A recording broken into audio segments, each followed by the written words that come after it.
जय हिंद प्यारे साथियों, आप लोग का हमारे YouTube channel learn 98 training class में आप लोग का बहुत बहुत स्वागत है। जैसा कि आपके सामने एसएससी जीडी के लिए ये रीजनिंग का प्रैक्टिस सेट नंबर 1 लेके आए हैं, जो कि आपके एग्जाम की दृष्टि से वेरी मोस्ट इंपॉर्टेंट, ये 100% एग्जाम ओरिएंटेड ये क्लास रहने वाली है। क्योंकि आपके प्रीवियस ईयर में इसी प्रकार के प्रश्न पूछे गए हैं। आपके प्रीवियस ईयर के आधार पर यह सेट तैयार किया गया है, जो कि हूबहू ऐसे क्वेश्चन आपको एग्जाम में देखने के मिलेंगे। चलिए सभी प्रश्नों को एक एक करके देखते हैं। इसमें देखो हमारा पहला प्रश्न हो जाएगा, उस पद का चयन कीजिए जो दी गई श्रृंखला में प्रश्न चिन्ह के स्थान पर आकर तार्किक रूप से श्रृंखला को पूर्ण करेगा। इसमें देखेंगे, देखो अगर देखें ये 21 पे होता है, यू लिख लेते हैं UT 27, उसके बाद RQ 25, यम 23 है 23। देखो अगर यहाँ देखेंगे, देखो 21 -3 18 पे आर हुआ, फिर -3 ये यन है, ध्यान में रहे यन है। यहाँ भी क्या -4 हुआ है। देखो यहाँ के देखेंगे -3 हुआ है तो ये -4 हुआ है, तो आगे क्या करेंगे माइनस का 5 कर देंगे। माइनस का अगर हम 5 करेंगे, देखो 14 पे होता है, 14 में से 5 जाएगा, ये हो जाएगा 9 आ जाएगा, 9 पे आई हो जाएगा। देखो आई से ये नहीं स्टार्ट हो, ये कैंसिल हो जाएगा, ये दोनों ऑप्शन स्टार्ट हो रहे हैं। यहाँ देखेंगे 20 -3 यहाँ हुआ है। यहाँ देखेंगे 17, फिर -4 हुआ है, -4 हुआ, आगे क्या हो गया -5 हो जाएगा। 13 में से 5 जाएगा तो 18, ये 13 में से 5 जाएगा तो 8 आएगा, 8 आएगा, यानी आई के बाद एच हो जाएगा, आई के बाद देखो जी है, ये कैंसिल हो जाएगा। यहाँ देखेंगे, देखो 27 -2 25, 25 -2 23, 23 -2 21 आएगा, 21, ये हो जाएगा 21, यानी ऑप्शन ए हमारा राइट आंसर हो जाएगा। चलिए अगला क्वेश्चन देखेंगे।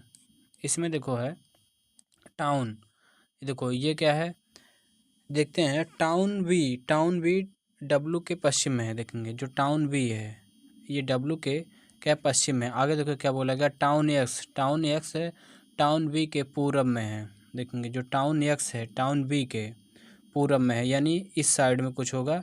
देखो ये थोड़ा सा और बना लेते हैं। यहाँ पे देखें ये कुछ इस प्रकार, ये बड़ा बना लेते। अब देखो इसमें देखो टाउन एक्स जो है टाउन बी के पूरब में, यानी टाउन जो एक्स है टाउन बी के पूरब, यानी पूरब इसी दिशा में होगा, तो एक्स को हम कुछ यहीं मान के चलते हैं। देखो ये एक्स को यहीं मान के चलते हैं। आगे देखो क्या बोला गया, टाउन वाई टाउन डब्लू के उत्तर में है, यानी ये जो वाई है डब्लू के उत्तर में हो जाएगा।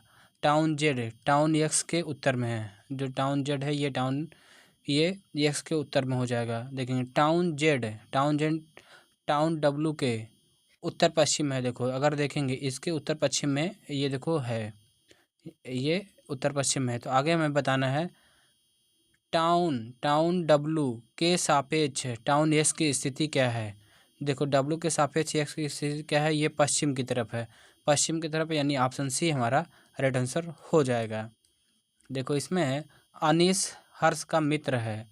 एक वृद्ध व्यक्ति की ओर इंगित करते हुए अनीस ने हर्ष से पूछा यह कौन है। तो हर्ष ने जवाब दिया क्या दिया, इनका पुत्र, यानी अगर हम मान ले, देखो ये पुरुष हो जाएगा, इनका पुत्र मेरे पुत्र का चाचा है, यानी ये पुत्र का भाई होगा, भाई का लड़का, यानी ये जो अनीस का, ये देखो ये हर्ष है, ये हर्ष हो जाए। देखो हर्ष क्या कह रहा है, इनका पुत्र मेरे पुत्र का चाचा है, यानी ये हर्ष का भाई, तभी तो चाचा लगेगा। आगे क्या बोला गया है, वृद्ध व्यक्ति हर्ष से क्या संबंधित है। तो देखेंगे ये क्या है, जो वृद्ध व्यक्ति के हर्ष के पिता लगेंगे, पिता। देखो जो ये वृद्ध व्यक्ति हर्ष के पिता लगेंगे, ऑप्शन सी हमारा राइट आंसर हो जाएगा। चलिए अगला क्वेश्चन देखेंगे। इसमें देखो है, यदि आज 23/2/2012 के दिन गुरुवार है तो आज से 91 दिन बाद कौन सा दिन होगा। देखो 91वां दिन, देखो जैसे आज दिया है कि देखो आज क्या है गुरुवार है, तो 91, देखो 7 दिन बाद हमेशा क्या है वार क्या है जो दिन होता है रिपीट होता है। इसमें 91 में 7 से भाग कर देंगे। देखेंगे 7 हो जाएगा, 7×21, यानी 0 शेषफल बचेगा, 0, यानी आज गुरुवार है तो 91 दिन बाद भी क्या है गुरुवार ही रहेगा। ऑप्शन डी हमारा राइट आंसर हो जाएगा। आई होप ये क्वेश्चन अच्छे से समझ में आ रहे होंगे। यदि समझ में आ रहा होगा तो वीडियो को लाइक करेंगे, नए हो तो चैनल को सब्सक्राइब करेंगे और वीडियो को अपने दोस्तों के पास और से शेयर करेंगे। चलिए अगला क्वेश्चन देखते हैं। इसमें देखो है पी का अर्थ गुणा, क्यू का अर्थ भाग, आर का अर्थ माइनस, एस का अर्थ प्लस। तो निम्नलिखित के स्थान पर क्या आएगा? देखो पी 16, 16 के बाद पी देखो गुणा हो जाएगा 6 हो जाएगा। आर देखेंगे आर का अर्थ माइनस हो जाएगा 11, पी का अर्थ ये हो जाएगा गुणा हो जाएगा 4 हो जाएगा। यस का अर्थ प्लस हो जाएगा। उसके बाद 38 है, 38 के बाद आर है, आर का अर्थ क्या है? माइनस है, 41 हो जाएगा। 41 के बाद यस देखेंगे यस प्लस है, यस के बाद 2 के बाद पी है, पी यानी गुणा ये 5 हो जाएगा 5। अब देखो इसे सॉल्व करते हैं। ये हो जाएगा 15 छक्का 90, 90 माइनस ये हो जाएगा 11 चौक 44, 11 चौक 44 प्लस का 38 माइनस का 41, ये हो जाएगा प्लस का 5 दूना 10 हो जाएगा। अगर जोड़ेंगे देखो 90 38 और ये 10, देखो 90 10 100 और ये 38 138 हो जाएगा। 138 माइनस ये हो जाएगा देखो 4 1 5 हो जाएगा, 4 4 8 हो जाएगा। अगर इसे घटाएंगे तो ये हो जाएगा 53 आ जाएगा। 53 हमारा राइट आंसर हो जाएगा, जो कि ऑप्शन डी सही उत्तर है। चलिए अगला क्वेश्चन देखेंगे। इसमें देखो अगर देखेंगे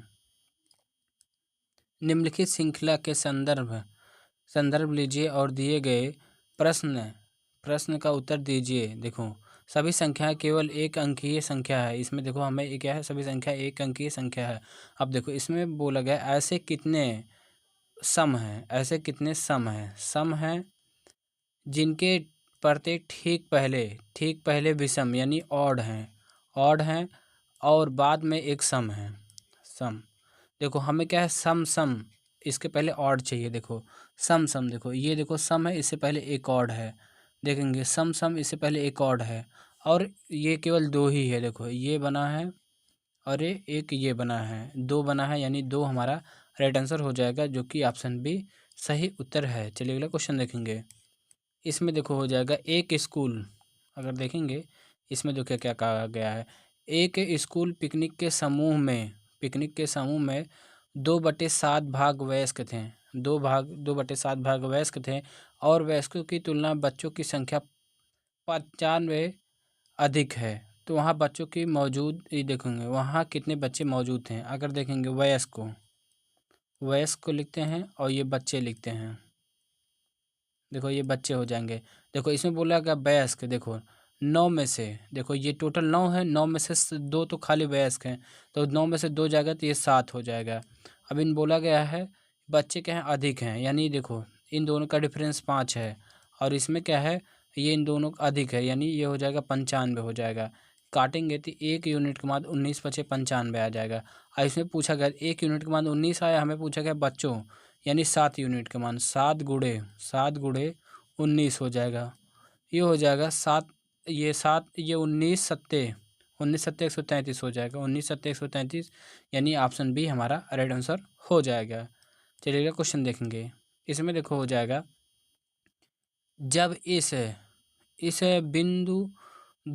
बिंदुदार रेखा को मोड़ा जाता है तो कौन सा पैटर्न पारदर्शी शीट के समान होगा। देखेंगे जब ये देखो ये कुछ इस प्रकार इधर मोड़ेंगे तो ये कैसे बनेगा। देखेंगे ये वाला जब बंद होगा देखेंगे तो ये वाली रेखा देखो 2 रेखा हो गई, एक रेखा ये इस प्रकार आ जाएगी।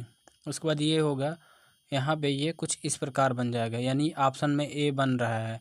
इसमें देखो ये दोनों रेखा ये तीसरा रेखा हो जाएगी। इसमें केवल 2 ही रेखा हैं, यानी ये गलत हो जाएगा। ये गलत यानी ऑप्शन ए देखो ऑप्शन ए सही है, लेकिन इसमें क्या है? ऑप्शन डी में दिया गया है, ऑप्शन डी में दिया गया है, इसलिए ऑप्शन डी। देखो ऑप्शन देख के ही हमें सॉल्व करना है, क्योंकि देखो हमारा तो ए तो आ गया, जल्दबाजी में ए मार के चले आएंगे तो हमारा क्या आता हुआ भी क्वेश्चन गलत हो जाएगा। देखो ऑप्शन ए डी में दिया गया है, जल्दबाजी के चक्कर में टिक ना लगाएं, थोड़ा देख के लगाया कि ये आता हुआ प्रश्न गलत हो जाता है। चलिए अगले क्वेश्चन देखेंगे। इसमें देखो है आप एक पुलिस अधिकारी के रूप में तैनात हैं, आपको कट्टरपंथी संगठनों से उत्पीड़न की धमकी का सामना कर रहे हैं। एक अंतर धार्मिक जोड़े के बारे में खुफिया जानकारी मिलती है, तो आपको अगर देखेंगे तो इसमें क्या है, को सुरक्षा कवर, घेरा और सुरक्षित आवागमन प्रदान करना चाहिए। यही हमारा क्या है, उपयुक्त विकल्प हो जाएगा, जो कि ऑप्शन डी सही उत्तर हो जाएगा। देखेंगे इसमें है निम्नलिखित शब्दों को उस क्रम में व्यवस्थित करें जिस क्रम में अंग्रेजी वर्णमाला या अंग्रेजी शब्दकोश में मौजूद होंगे। देखेंगे इसमें देखो सब में ऑप्शन देखेंगे, ऑप्शन क्या है 3 5 है, सब में आ गए। 3 और 5 को चेक कर लेते हैं, सबसे पहले कौन आएगा देखेंगे। SEN देखो SCA हो जाएगा, यहाँ देखेंगे SCA, यहाँ देखेंगे यन 14 पे होता है और T 20 पे होता है, यानी सबसे पहले 3 आएगा। 3 आएगा तो ये 5 वाला ऑप्शन 2 कैंसिल हो जाएगा। देखो उसके बाद देखो इन दोनों पे 5 है, यानी 5 को चेक नहीं करेंगे। यहाँ देखेंगे 1 है, यहाँ देखेंगे 4 है। 1 और 4 को चेक कर लेते हैं कौन पहले आएगा। यहाँ देखेंगे SC हो जाएगा और यहाँ देखेंगे SC हो जाएगा। यहाँ देखेंगे E है, यहाँ देखेंगे H है। E 5 होता है, H 8 होता है, यानी 1 आएगा। 1 आएगा तो ये 4 कैंसिल हो जाएगा, एक ही ऑप्शन बचा, ऑप्शन ए हमारा राइट आंसर हो जाएगा। आई होप अच्छे से समझ में आया होगा। चलिए अगले क्वेश्चन देखेंगे। इसमें देखो है, अगर देखें ये बिल्कुल आसान क्वेश्चन है। इसमें देखो क्या किया गया है, देखें A Z के विपरीत होता है, B ये Y के विपरीत होता है, E B के अपोजिट होता है, और U F के अपोजिट होता है, I R का अपोजिट होता है, Q J का अपोजिट होता है, M N के अपोजिट होता है, M N के अपोजिट होता है। अगर इसमें देखेंगे, देखो इसमें देखो J जो Q है R के अपोजिट होता है, जो I है सॉरी जो Q है J के अपोजिट, I है R के अपोजिट, यानी ऑप्शन बी ही हमारा राइट आंसर हो जाएगा। चलिए आज का हमारा लास्ट क्वेश्चन देखेंगे। इसमें देखो है, इसमें उस विकल्प का चयन करें जिनका तीसरी संख्या से वही संबंध है जो दूसरी संख्या का पहले से है। इस प्रश्न का उत्तर आप लोग कमेंट बॉक्स में कमेंट करके जरूर बताएंगे। वीडियो पसंद आया हो तो वीडियो को लाइक करेंगे, नए हो तो चैनल को सब्सक्राइब करेंगे और वीडियो को अपने दोस्तों के पास अवश्य शेयर करना ना भूलेंगे। Thank you for watching.